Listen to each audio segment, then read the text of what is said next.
Bonjour. Bonjour tout le monde. Bonjour. Bonjour.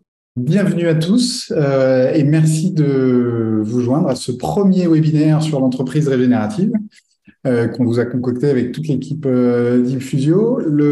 Alors, rapidement pour vous présenter Infusio, c'est une structure qui depuis presque 20 ans maintenant travaille et accompagne les organisations dans leur transformation vers des modèles à impact, que ce soit des impacts sociaux ou environnementaux. Euh, on a de ce fait, depuis quelques années maintenant, travaillé et creusé les enjeux du régénératif et on en a développé de la connaissance et et une expertise aussi qu'on avait envie, très envie depuis quelque temps de pouvoir partager avec vous, enfin avec vous, avec d'autres et avec vous en particulier, avec une double ambition, celle de pouvoir diffuser, transmettre le sujet de l'entreprise régénérative parce que ça nous semble être un des leviers ou un des moyens parmi les plus puissants et les plus utiles pour contribuer à ralentir le dérèglement climatique et les inégalités sociales auxquelles on fait face aujourd'hui. Et puis pour aussi profiter de l'intelligence collective et enrichir notre compréhension des enjeux du régénératif aujourd'hui. Donc on va partager aujourd'hui principalement le contexte de l'émergence de l'entreprise régénérative et puis le cadre et les caractéristiques clés d'une entreprise régénérative. On n'ira pas plus loin parce qu'on n'a qu'une heure et qu'on ne peut pas tout faire en une heure. La thématique est très très large. En revanche, on a prévu toute une série de webinaires, le prochain étant le 6 juillet, pour continuer à explorer, à creuser et aller plus loin dans ces enjeux autour du régénératif.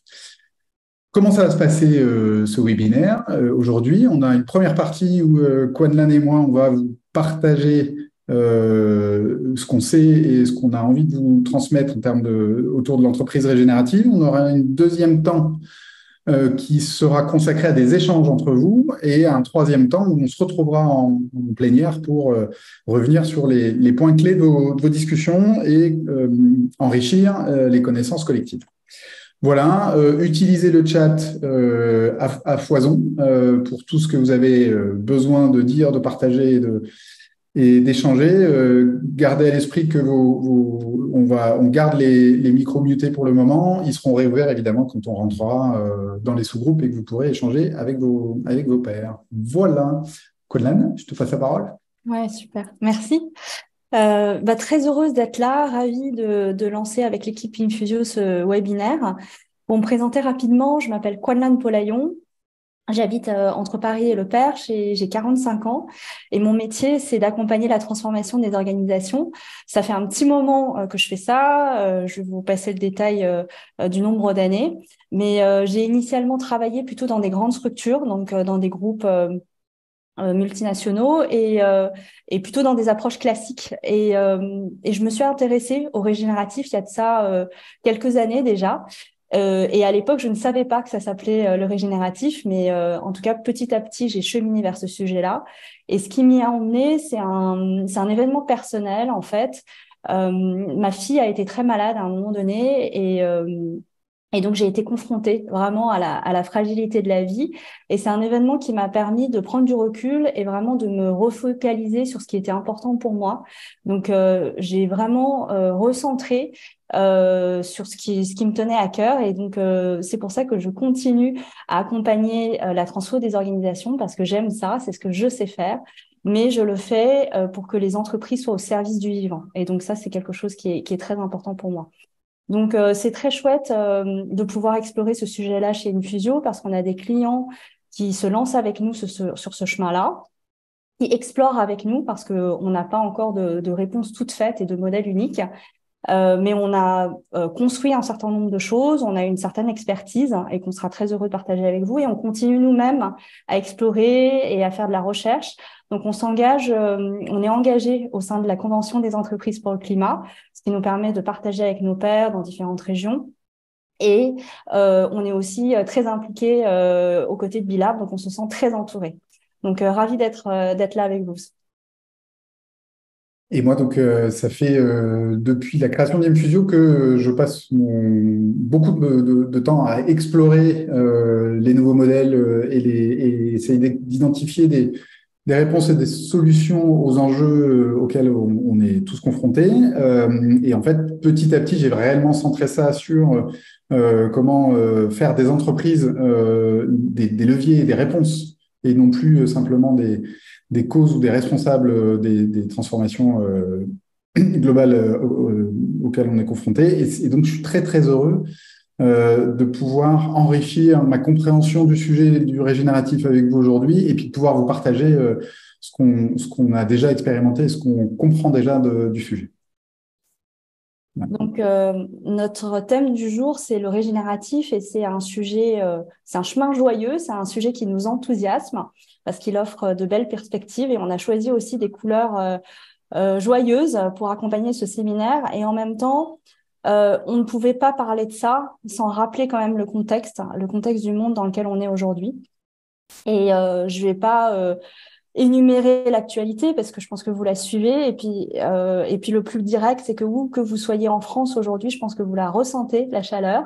Et si vous êtes jardinier, vous avez la chance d'être proche de la terre. Je pense que vous voyez qu'elle souffre. Donc tout ça pour pour nous rappeler à tous que on est dans un contexte où il y a des défis sans précédent et que ce sont des challenges à la fois sociétaux, sociaux et environnementaux qui mettent en péril notre civilisation même. Et ces sujets-là, ces sujets sociaux et environnementaux ont été adressés il y a de ça déjà quelques années, plutôt à la marge par des responsables RSE qui ont essayé, en restant dans les organisations telles qu'elles étaient, d'apporter un certain nombre de réponses. Et en tout cas, ils ont fait beaucoup, beaucoup de choses et en même temps, ça reste insuffisant. Et ce que l'on voit aujourd'hui émerger, c'est depuis 2, 3 ans, on voit que les dirigeants prennent position et prennent la parole sur ces sujets-là et qu'il y a vraiment une remise en question par ces dirigeants du système dans lequel ils sont eux-mêmes. Et donc, derrière des mots que vous avez certainement vu fleurir comme l'impact, le business for good, il y a en réalité quand même une volonté d'agir, une responsabilité aussi, une reconnaissance du pouvoir d'agir des organisations sur ces sujets-là. Et il y a une remise en question des fondamentaux autour de quelle est la mission d'une entreprise, quelles sont ses raisons d'être et comment on qualifie la valeur et comment elle est Baisse le redistribuée. volume ou ça te gêne pas? T'écoutes.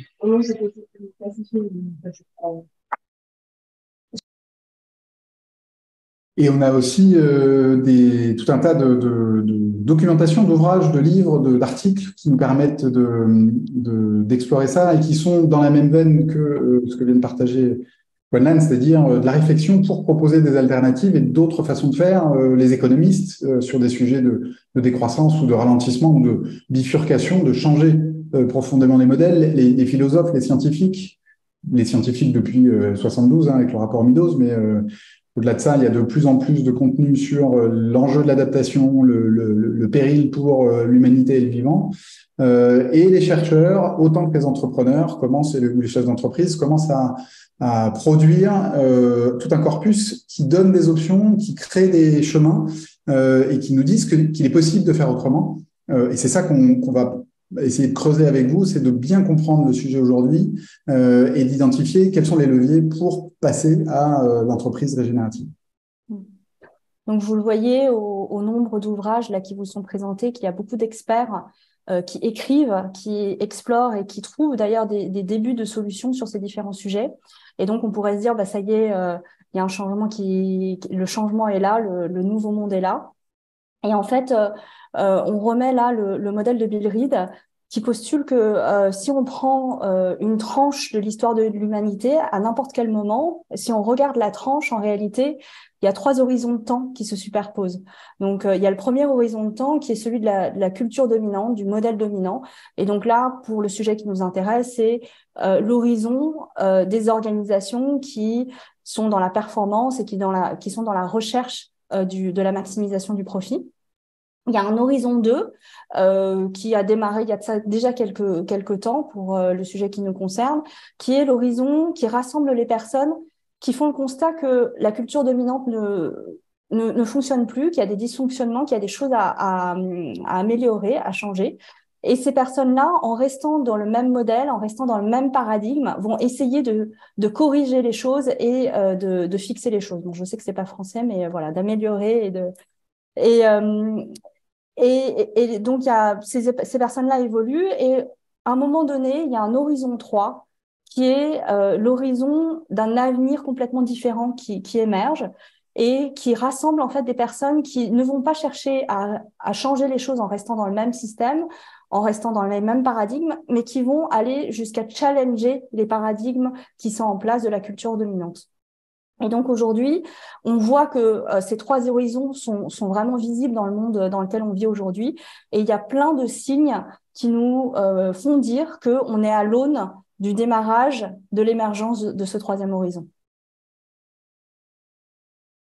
Et on est tous, on dit dans la consommation, maintenant on dit qu'on est consommateurs, et je pense qu'on est tous ici des collaborateurs, et si on est dirigeant, on a d'autant plus le pouvoir et la responsabilité d'agir, et nous on aime bien cette conviction, on partage cette conviction, on aime bien cette citation de Mathieu Baudin, qui est que oui, on croit que des futurs souhaitables sont possibles, et surtout si on y contribue. Donc voilà, on crée aussi cet espace de conversation avec ces webinars pour qu'on puisse tous y mettre la main à la pâte. Donc on a fait une petite intro avec Yael, on a déjà beaucoup parlé, mais on est intéressé. Alors vous avez répondu présent à ce webinaire, donc j'imagine que vous êtes sensible et intéressé par ce sujet. Donc dans votre expérience, en partant de là où vous êtes, où que vous soyez en France, en fonction de votre métier, de votre réalité, si vous vous projetez en 2050, qu'est-ce que vous aimeriez voir de complètement différent dans votre organisation? Prenez quelques temps pour taper ça dans le chat.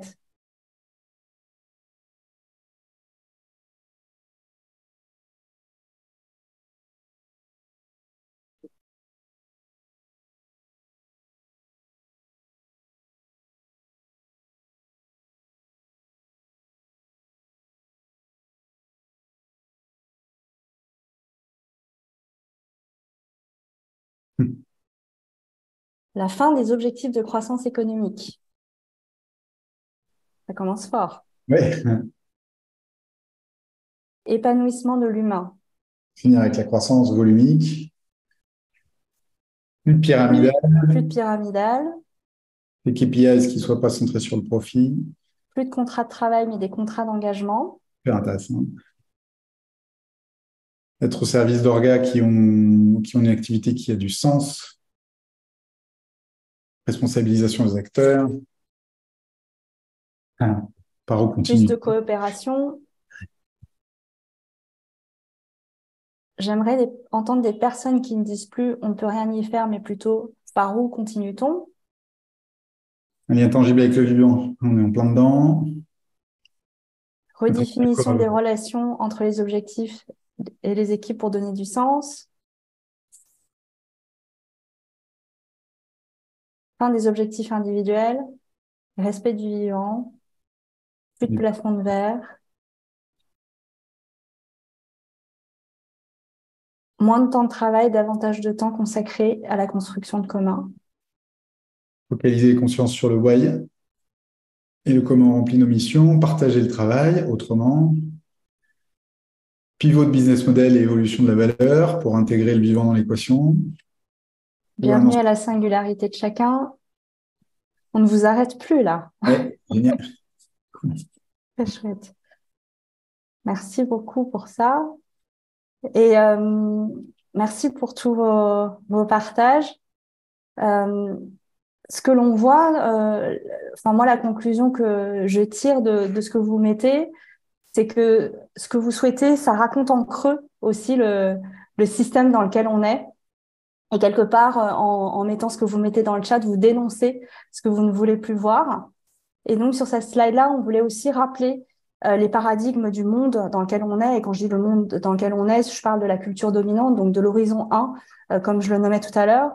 Et effectivement, dans la culture dominante, dans le monde dans lequel on est, il s'est construit en fait à partir de la révolution industrielle, qui a été très très utile en fait pour faire d'énormes progrès techniques et technologiques. Et ça a été permis justement parce qu'on était dans ces paradigmes-là de la linéarité, avec une pensée causale, une volonté aussi d'avoir toujours plus, et notamment toujours plus de croissance, toujours plus de valeur pour les actionnaires.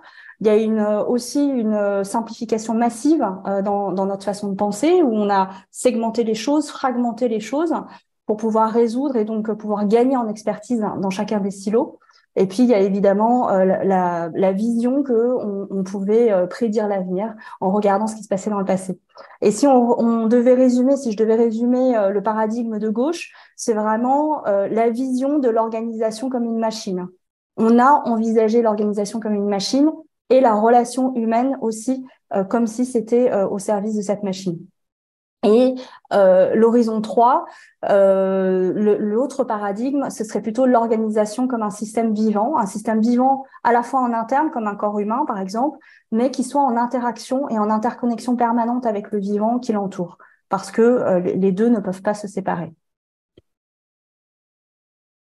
Et si on regarde autrement en partant de ces caractéristiques, on voit que ce qui en découle, c'est que les sphères d'action des organisations sont bien ces trois sphères-là, la sphère économique, la sphère sociale et la sphère environnementale. Et dans la culture dominante aujourd'hui, on voit bien que la sphère économique est celle qui prend la plus de place et que le social et l'environnemental suivent. Et donc, maintenant qu'on a posé ça, on va explorer avec vous les autres modèles possibles. Ce qu'on vous présente là, c'est une grille de lecture. Celle-ci, c'est la version produite par un Américain qui s'appelle Giles Hutchins. Vous la retrouverez quelque chose d'équivalent, de similaire dans le compte-rendu de la première convention des entreprises pour le climat. Vous la retrouvez dans des universités, notamment Stanford ou l'INSEAD. On en avait construit une, nous, en 2019, en pensant inventer quelque chose. En fait, ça n'est que l'expression de quelque chose d'émergent. Et c'est intéressant d'avoir une grille de lecture parce que ça nous permet d'avoir de la clarté dans un sujet qui est particulièrement complexe, puisqu'on parle à la fois d'économie et de régénératif, et que ces deux sujets-là sont intriqués, holistiques, systémiques, et que donc c'est pas facile de mettre de la clarté dans tout ça. Comment lire cette grille de lecture? Déjà, vous avez de gauche à droite les niveaux de conscience des organisations, depuis le business as usual, le capitalocène, on aime bien dire de temps en temps, jusqu'au régénératif. De haut en bas, vous avez les capacités d'impact ou le type d'impact généré, depuis des impacts négatifs, du net zéro avec la ligne du milieu et l'impact positif au-dessus. Et puis surtout, et c'est s'il y a une chose que vous pouvez garder à l'esprit ou qu'on aimerait que vous conserviez à l'issue de ce webinaire, c'est de regarder ce qui est pointé par la flèche verte. C'est ce shift, ce saut quantique entre l'entreprise restaurative et l'entreprise régénérative, puisqu'en fait, passer du restauratif au régénératif, c'est changer complètement ses perspectives. C'est un changement de paradigme profond où, au lieu d'être une organisation qui cherche à aider ou modifier le vivant, on devient partie prenante du vivant, on est embarqué dans le vivant et l'entreprise est au service du vivant et non plus contributeur quelconque. Et c'est ça qu'on va regarder d'un peu plus près, c'est comment on fait ce shift-là entre logique mécaniste et logique du vivant. Et si on reprend les trois sphères d'action dont je vous ai parlé tout à l'heure, il y a effectivement le business as usual, c'est ce que je disais tout à l'heure, on est vraiment dans la maximisation de la valeur des actionnaires avec un positionnement, une vision de ces trois sphères avec une prédominance de la sphère économique. Dans la deuxième vision de l'horizon 2, on reste dans un paradigme où on n'est pas complètement en unité avec le vivant. Et d'ailleurs, la sphère s'appelle la sphère environnement. Donc, il y a bien l'humain et puis l'environnement, ce qui l'entoure. Et donc, on reste encore très anthropocentré. Et donc, mais dans cette vision-là, on a ces trois sphères qui reprennent des dimensions équivalentes. Et ce qu'on va faire, c'est, en tant que dirigeant ou en tant que qu'humain, on va en étant extérieur à ces trois sphères, essayer de faire en sorte de maximiser la zone de cohérence entre ces trois sphères et en essayant de trouver un maximum de points communs. Et le saut quantique et le changement de paradigme qui s'opère au moment de l'horizon 3, c'est que déjà, il y a vraiment une imbrication de ces trois sphères et la sphère ne s'appelle plus la sphère environnement, mais s'appelle la sphère du vivant. Et donc, en tant qu'organisation, en tant que personne, on est complètement intégré là-dedans. Et une fois que ça s'est aligné, en réalité, les enjeux sociaux et économiques en découlent. Et donc, il y a un alignement et une cohérence d'ensemble qui s'installe de facto. On va regarder maintenant d'un peu plus près les caractéristiques clés des organisations régénératives. Premier élément à avoir à l'esprit, si une entreprise restaurative a une raison d'être et une mission claire qui lui permet d'agir au service de l'environnement et du social, l'entreprise régénérative, elle a une raison d'exister. C'est-à-dire que son premier point de réflexion, c'est est-ce que je suis utile et est-ce que j'apporte quelque chose de régénérant et d'indispensable au vivant en existant en tant que tel. Donc, on est déjà dans un shift très fondamental par rapport au rôle de l'entreprise. Elle n'est plus là pour dominer et conquérir, elle est là pour contribuer et améliorer le vivant sous réserve qu'elle en ait les compétences et les capacités. Ensuite, il y a trois sphères clés qui caractérisent les organisations régénératives et qu'on avait envie de partager.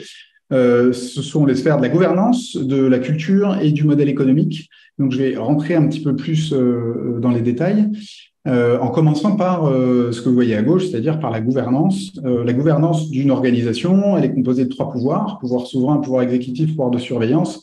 Et c'est le pouvoir souverain qui a le pouvoir. Aujourd'hui, ce sont les actionnaires, dans le modèle capitaliste classique, ce sont les actionnaires qui détiennent le pouvoir souverain. Imaginez si toutes les entreprises dans le monde avaient la planète comme actionnaire principal et donc si le pouvoir souverain était détenu par la nature ou par le vivant. Ça changerait radicalement les choix, les stratégies, les mises en action et on aurait quelque chose de vraiment différent en termes de rôle et d'impact sur et l'économique et le système vivant. C'est ce qu'essaye de faire, on commençait à faire un certain nombre de dirigeants assez visionnaires. Vous avez évidemment Patagonia, mais 3 ans avant lui, le fondateur de Léa Nature, Charles Kloboukov, avait déjà, lui, fait le même mouvement.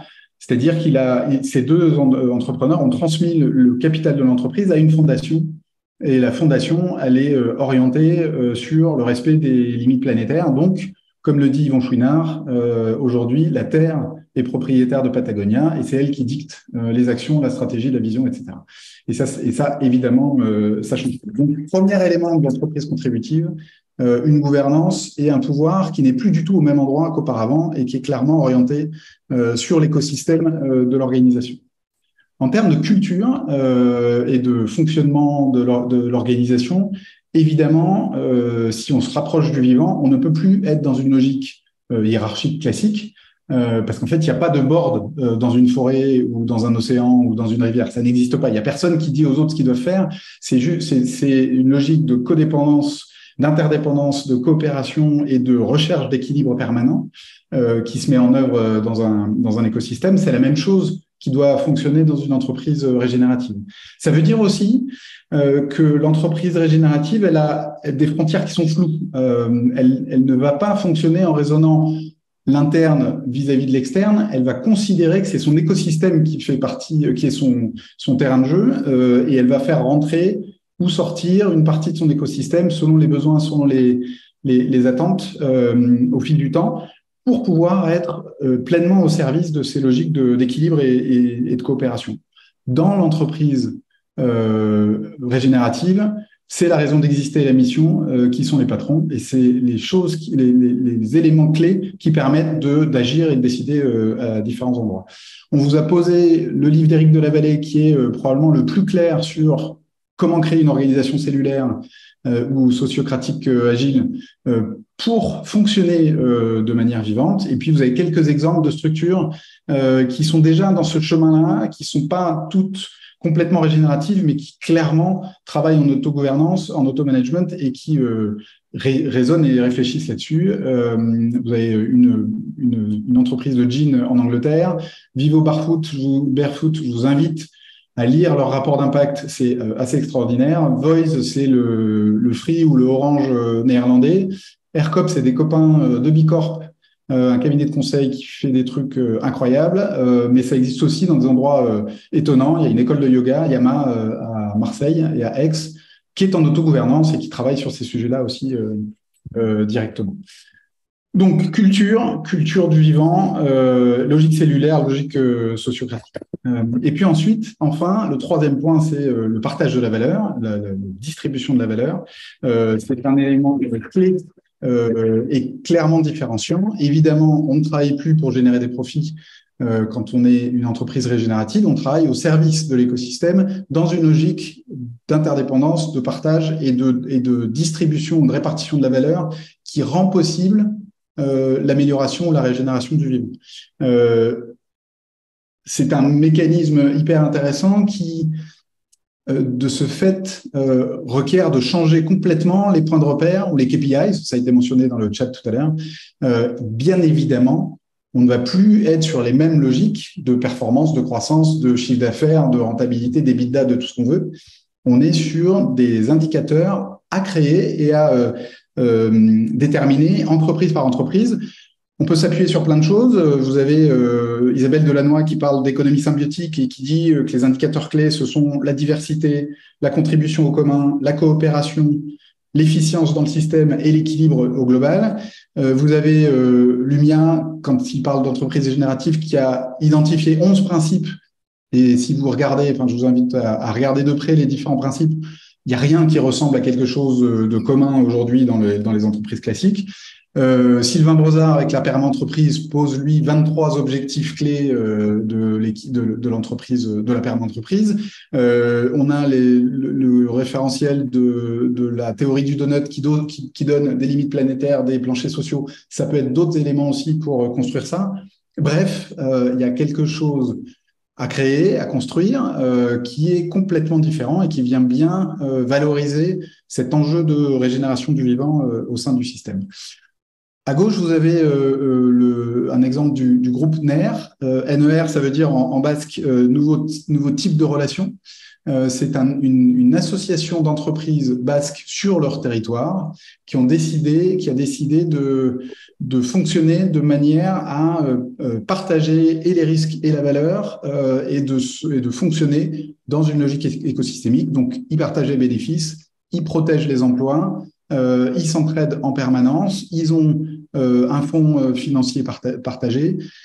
Ils sont sur le chemin, ils n'ont pas nécessairement toutes les caractéristiques du régénératif, mais en tout cas, ils existent. Il y a une trentaine d'entreprises, il y a plus de 300 millions de chiffres d'affaires. On n'est pas sur quelque chose qui est une simple exploration dans un labo.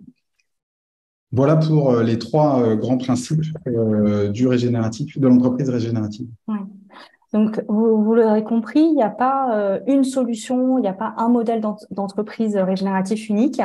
En revanche, il y a des grands principes qui remettent en cause les paradigmes et les fondamentaux du modèle actuel. Et donc, avec les éléments qu'on vous a partagés, Yael et moi, on avait maintenant envie de créer un espace de conversation entre vous pour que vous puissiez, sur la base de ces principes, sur ces premiers points d'appui de réflexion, aller plus loin. Et donc, notre proposition, c'est que à partir de là où vous êtes, de votre expérience, de prendre le temps en sous-groupe, de réfléchir ensemble à dessiner ensemble l'entreprise en 2050. Si vous deviez la dessiner, à quoi elle ressemblerait? Et bien évidemment, chez Infusion, on s'appuie évidemment sur notre intelligence rationnelle, mais pas que.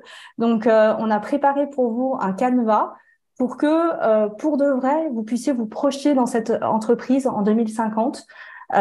Mais en la vivant. Voilà, donc on vous a préparé un canevas avec des questions plutôt avec un axe empathique.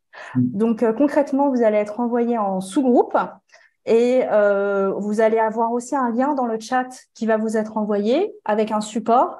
Et donc mettez-vous avec votre groupe sur la slide, sur le support qui correspond à votre salle, et donc ça sera votre support de travail.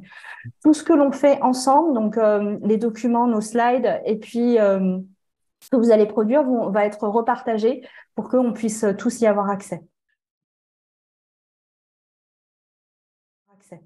Donc en popcorn, une pépite ou deux pour qui a envie.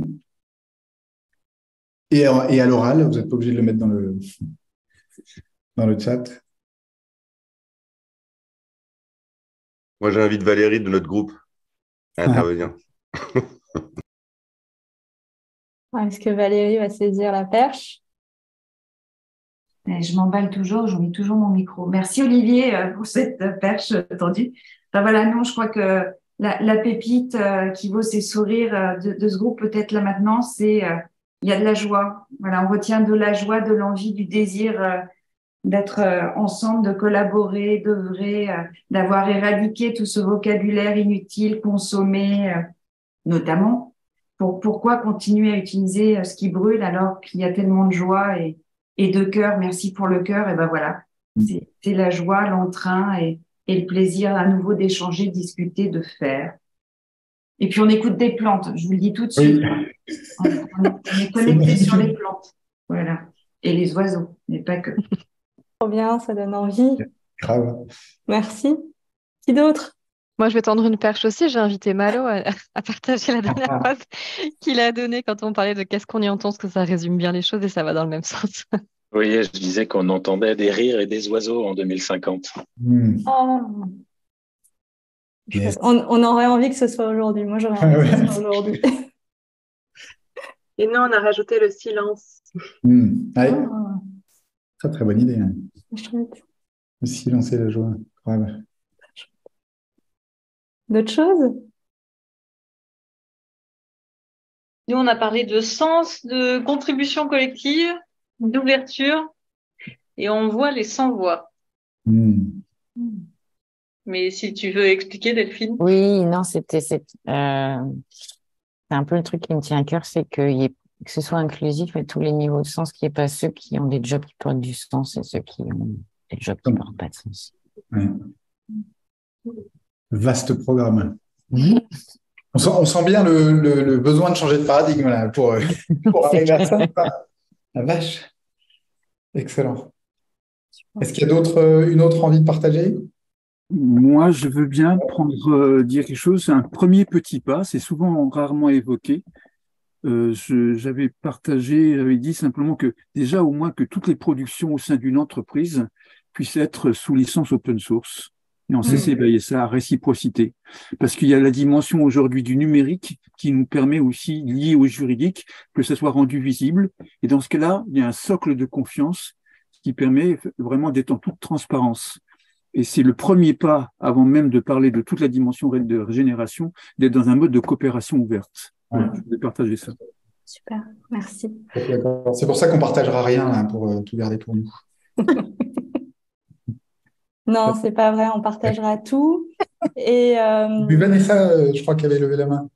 Oui, non, nous, on était dans le groupe, on est revenu pas au Moyen-Âge, mais enfin, si, un peu.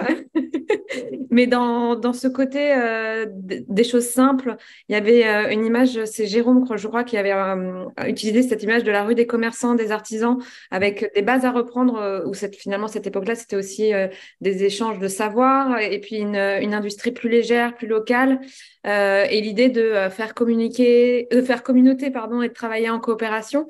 Il y avait pas mal de ces idées-là de simplicité, voilà, comme si on voulait aussi oublier toute la lourdeur de l'entreprise actuelle. Et dans les bruits, au-delà des oiseaux, des bourdonnements d'abeilles, il y a eu aussi les enfants qui rient et qui chantent. Voilà. Mais peut-être que mon groupe veut rajouter des choses. J'ai un petit peu synthétisé. Il y a des pouces qui se lèvent pour dire que c'est cool. Super. Merci à tous pour ça. Et vraiment merci parce que quand on avait créé ça, on voulait parler du régénératif et en fait en parler avec vous, moi ça me régénère, donc merci beaucoup pour ça. Et comme les meilleures choses ont une fin, on s'approche tranquillement de la fin du temps qu'on a ensemble et on avait envie pour la question de l'inclusion de garder une trace de ce qui vous a marqué. Donc, vous allez avoir un Mentimeter qui va vous permettre en fait de d'écrire en fait vos réponses à ces questions. Donc, qu'est-ce qui vous a marqué, avec quoi vous repartez de ce webinaire? Et la deuxième question sur de quoi vous auriez besoin, quelles sont les questions qui vous restent encore. L'objectif, c'est pour nous de les collecter et pour aussi y réfléchir donc offline et pour pouvoir les inclure dans la collecte que l'on vous partagera. Donc, évidemment, on n'aura pas nécessairement toutes les réponses à toutes les questions. Quand on n'aura pas de réponse, on reposera ça, on remettra au commun et à l'intelligence collective sur LinkedIn ou ailleurs. Et puis sur les autres, on partagera notre vision de la réponse aux questions que vous posez et on va s'inspirer de ce que vous avez partagé pour construire les prochains séminaires, même si on a déjà un plan assez clair là-dessus. On pouvait peut-être d'ailleurs montrer les prochains. Oui. Ouais. Donc, Marie a mis dans le chat le QR code pour aller vers le Menti pour que vous puissiez répondre aux questions. Et vous avez les différents rendez-vous qu'on a prévus, qu'on adaptera peut-être en fonction de vos questions. Mais en tout cas, notre idée, c'était d'adresser les leviers de transformation. Donc, sur quel levier actionner pour aller vers le régénératif. Et surprise, les leviers, c'est la gouvernance, la culture et le business model. Donc, on va creuser chacun de ces leviers après. Et également le leadership. Et ensuite, comment on déploie un design d'amplification et un design de transformation.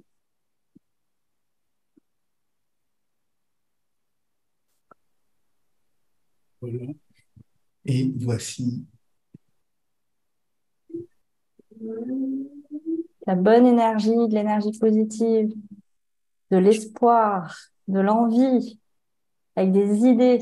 Merci à Infusio. Non, merci à vous. L'idée du saut quantique. Un joli chemin à faire ensemble et qui est positif. Création en open source. La preuve que ça bouge. L'envie commune d'aller vers le régénératif. La puissance du collectif. Ouais, nous, on kiffe aussi l'intelligence collective. Impression d'être moins seul.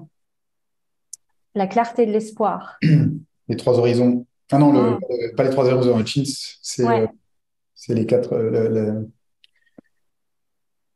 Le saut quantique. Partage enrichissant, variété de profils, respect. Ça fait toujours du bien de se retrouver sur ces sujets. Super. De l'utopie au concret, oui. Exactement. Ouais. L'utopie, c'est juste la réalité qui n'est pas encore là. Envie d'agir en collectif, des idéaux partagés. De la logique mécanistique à la logique, alors c'est caché par QR code. Vivant, probablement. Ouais, à la logique du vivant. Super. Merci beaucoup. C'est chouette de rester là-dessus. Est-ce qu'on a tout dit sur les prochaines étapes? Donc, dans les jours qui viennent, on vous transmet tous les documents. On y ajoutera une bibliographie, des liens, des références qui nous ont inspirés, qui nous aident à construire aussi des outils et des choses comme ça. Donc, on va mettre vraiment de la matière. Les questions avec des réponses. Continuez à répondre au Mentimeter pour poser vos questions. Le webinaire, évidemment, la vidéo. Et puis c'est bien, c'est pas mal. Voilà. Et tout ce que vous avez envie de partager aussi. Évidemment, tout ça, c'est de l'open source. Vous pourrez le transmettre, le partager à qui vous voulez. Le plus largement possible. Ouais, le plus largement possible. C'est vraiment dans une logique de comment on construit une connaissance collective et comment on peut derrière enclencher ça parce qu'il faut y aller, quoi. Voilà. Merci à tous. Il est 13h58. On a tenu notre délai, c'est quasiment miraculeux. Oui. Bravo. Et rendez-vous le 6 juillet à la même heure pour le 2e webinaire si vous êtes dispo. Merci de votre participation. À très bientôt. Merci. À bientôt. Bye Au bye. revoir. Au revoir. Ciao, à bientôt. Bye bye. Au revoir, merci. Au revoir. Au revoir, bel après-midi à tous. Merci. Au revoir tout le monde. Salut. Au revoir. Merci. Au revoir. À Au plus. revoir.